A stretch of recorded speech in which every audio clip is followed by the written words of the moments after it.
Hello everyone, my name is Shabnam and last class में हमने एक चैप्टर स्टार्ट किया था solid state and in this class we will continue the same chapter. Okay, तो last class में हम लोग ऑलरेडी सॉलिड के बारे में पढ़ चुके हैं कि सॉलिड के अंदर जो फोर्स ऑफ अट्रैक्शन होती है वो मैक्सिमम होती है फोर्स ऑफ अट्रैक्शन, एंड जो इनके बीच इंटर पार्टिकल डिस्टेंस जो होता है वो मिनिमम होता है।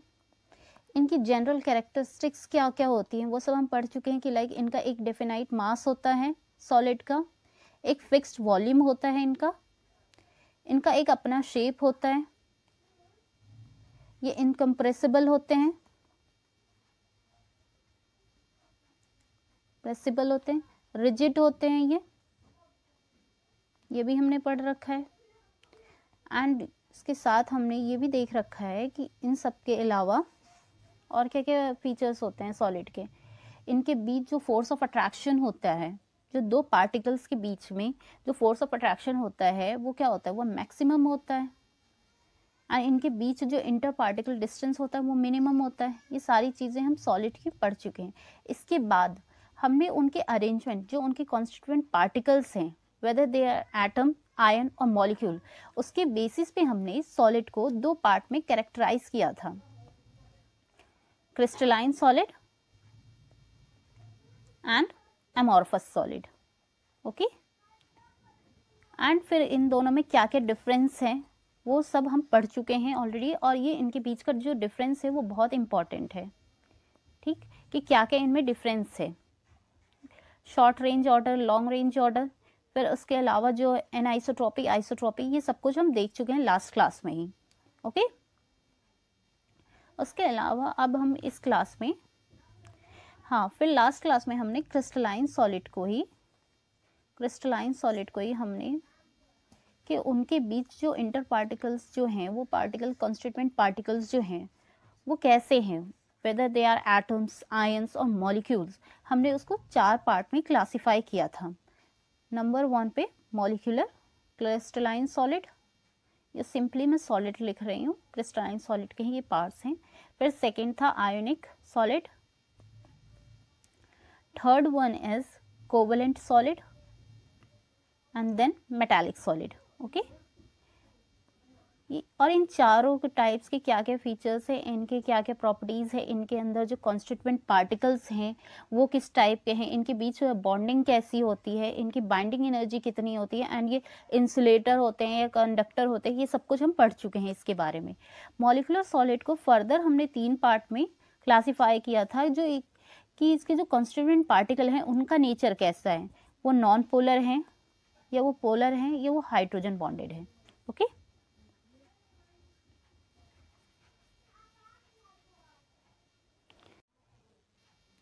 इन this class firstly we will define 3 terms. सबसे पहले टर्म है क्रिस्टल लैटिस। ओके, ये इसी को हम स्पेस लैटिस भी कहते हैं। तो ये होता क्या है, देखो अभी जो डायग्राम आप लोगों को दिख रहा है स्क्रीन पे वो क्रिस्टल लैटिस का ही है। अब इसके अंदर होता है क्या, इसके अंदर सिंपली ये भी क्या है, एक अरेंजमेंट है, regular arrangement of constituent particle, regular arrangement of constituent particles. CP से मैं इसको रिप्रेजेंट कर रही हूँ, मतलब शॉर्ट फॉर्म में लिख रही हूँ, of a crystalline solid in 3D space. Okay, मैंने क्या कहा, क्रिस्टलाइन सॉलिड के it is a regular arrangement of constituent particle of a crystalline solid in 3 dimensional space. इसी को हम क्रिस्टल लैटिस भी कहते हैं और इसी को हम स्पेस लैटिस भी कहते हैं। ठीक है,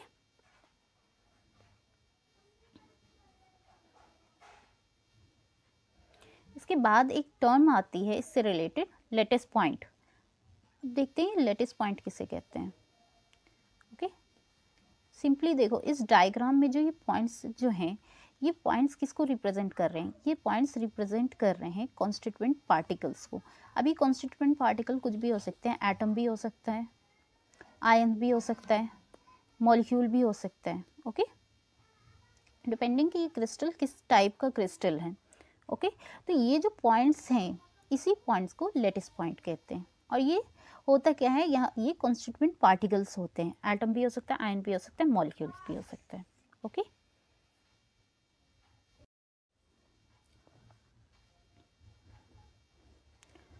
the next term is unit cell. Okay, अभी जो स्क्रीन पे जो ये कलर्ड पोर्शन दिख रहा है क्यूब का, वो यूनिट सेल को ही रिप्रेजेंट कर रहा है।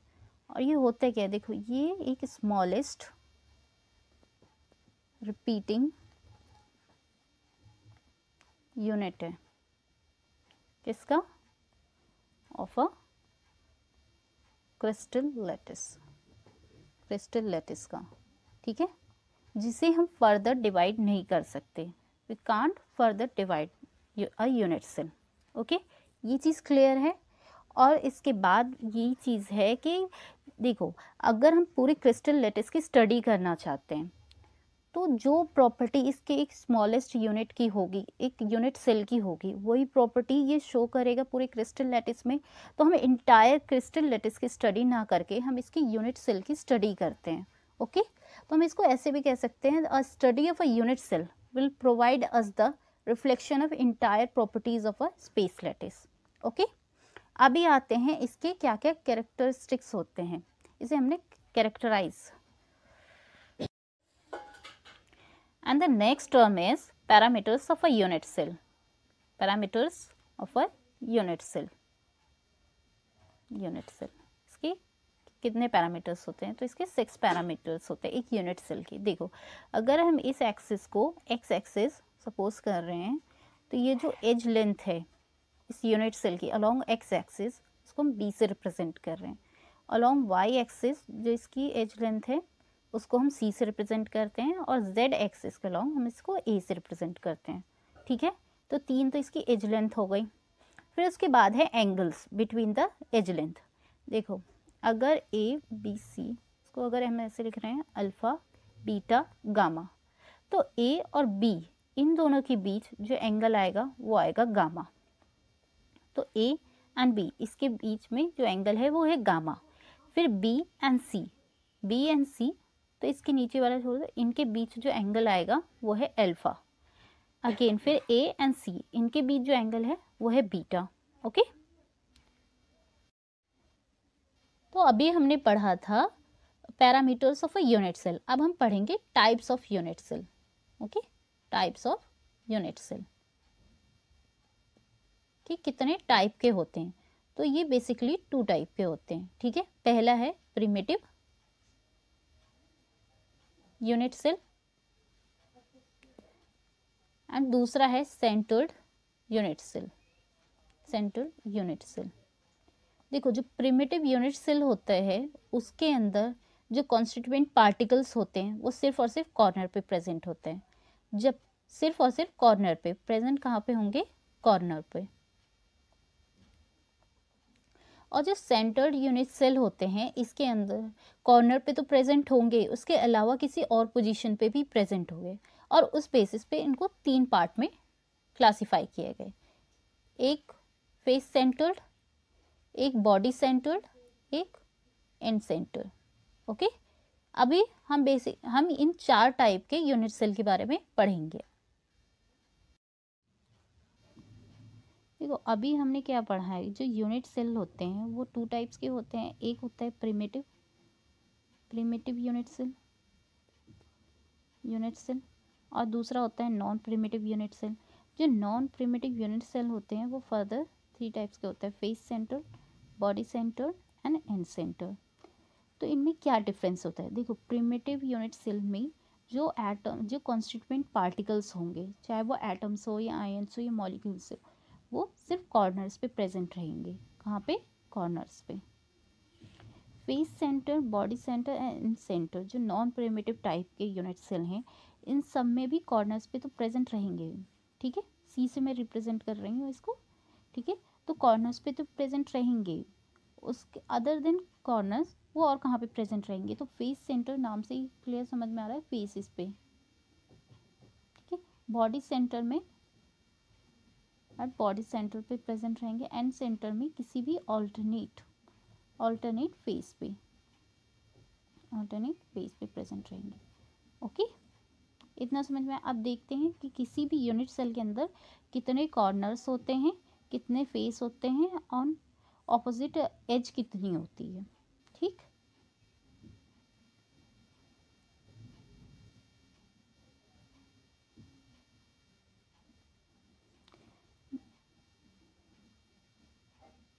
यहाँ पे एक सिंपल सा हम यूनिट सेल ड्रॉ कर रहे हैं।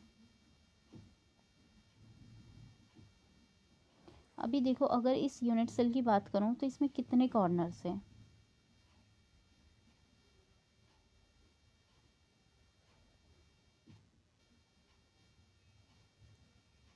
अगर कॉर्नर्स की बात करें तो एक कॉर्नर ये है, एक ये, second, third, fourth, sorry 1 2 3 4 5 6 7 and 8।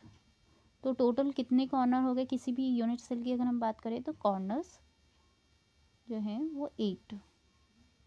ठीक है,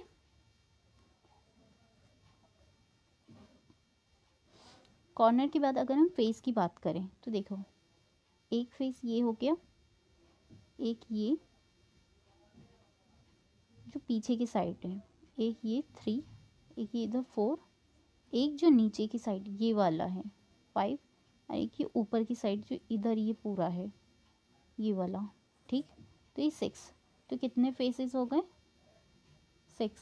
इसे आप सिंपली समझ सकते हो। आप अभी जिस रूम में भी हो उसमें देखो, जहाँ पर आप बैठे हो, एक आपके सामने की वॉल, एक पीछे की वॉल, एक राइट साइड, एक लेफ्ट साइड, एक ऊपर और एक नीचे, टोटल 6 फेसेस हो गए। ओके, अब बात करते हैं इसकी एज की। तो एज कितने होते हैं? 1 2 3 4 5 6 7 8 9 10 11 12। कितनी? 12। ओके, इस चैप्टर को हम नेक्स्ट क्लास में भी कंटिन्यू करेंगे। Till then, thank you so much for watching my video. Thank you.